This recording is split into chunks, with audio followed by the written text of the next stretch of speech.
Tractor থেকে মাটি পড়েছে গ্রামের পাকা রাস্তায়, আর গুড়ি গুড়ি বৃষ্টি হওয়াতে রাস্তায় তৈরি হয়েছে কাদা। দুর্ভোগে পড়তে হয়েছে পূর্ব বর্ধমান জেলার কাটোয়া 2 নম্বর ব্লকের শ্রীবাটি অঞ্চলের নন্দীগ্রাম এলাকার মানুষদেরকে সুবিধা দেওয়ার জন্য বৃহস্পতিবার সংস্কার করার উদ্যোগ গ্রহণ করলো তৃণমূল কর্মীরা।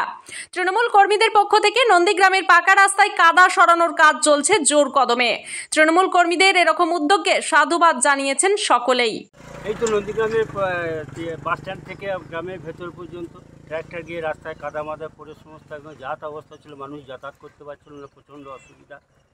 তার মধ্যে যা তৃণমূলের ছেলেরা সমস্তই উদ্যোগ হয়ে এই রাস্তাটা সমস্ত কাদা মাদা সরিয়ে পরিষ্কার পরিচ্ছন্ন করছে। কাদা থাকার জন্য মানুষের বিপদ হচ্ছিল, বিপদ অ্যাক্সিডেন্ট হয়েছে এখানে। আপনি তো সাইকেল নিয়ে যেতেন? হ্যাঁ, সাইকেল নিয়ে তো সাইকেল মোটরসাইকেল দুই নিয়ে যাতায়াত করি, খুব অসুবিধার মধ্যে থাকি আমরা। এখন কি রাস্তা, এখন এই তৃণমূলের ছেলেরা এসে সমস্ত রাস্তাঘাট পরিষ্কার করে, আর গ্রামবাসীরাও সহজে হাত পারেন? হ্যাঁ, গ্রামের সাহায্যে করছে।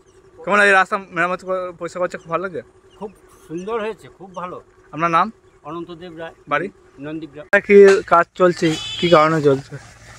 শ্রীবাটি গ্রাম পঞ্চায়েতের অন্তর্গত নন্দীগ্রামের মেন রাস্তার উপরে ধান তোলার জন্য যে অসহায় জনজীবন ব্যস্ত হচ্ছিল, তার উদ্যোগে আজকে আমরা রাস্তা পরিষ্কার করার কাজ কি গ্রামবাসীর তরফ থেকে এবং আমরা তৃণমূল কংগ্রেসের কর্মীদের তরফ থেকে এই কাজ। মানুষের সমস্যা, মানুষের সমস্যা না হয়, যাতে মানুষ সুস্থভাবে যাতায়াত করতে পারে। এই রাস্তায় কাদা থাকার জন্য মানুষের সমস্যা হচ্ছিল? হ্যাঁ, প্রচণ্ড সমস্যা হচ্ছিল, অ্যাক্সিডেন্ট আর দুর্ঘটনা থেকে বহু মানুষ বেঁচেছে। এই সমস্ত দুর্ঘটনা যাতে আগামী দিনে না ঘটে, তার বিরুদ্ধে আমরা সদা সজাগ। কাদাটাকে সরিয়ে রাখছেন না? হ্যাঁ। আপনার নাম? আমার নাম সুরজিৎ সাঁই, বাড়ি? বাড়ি নন্দীগ্রাম।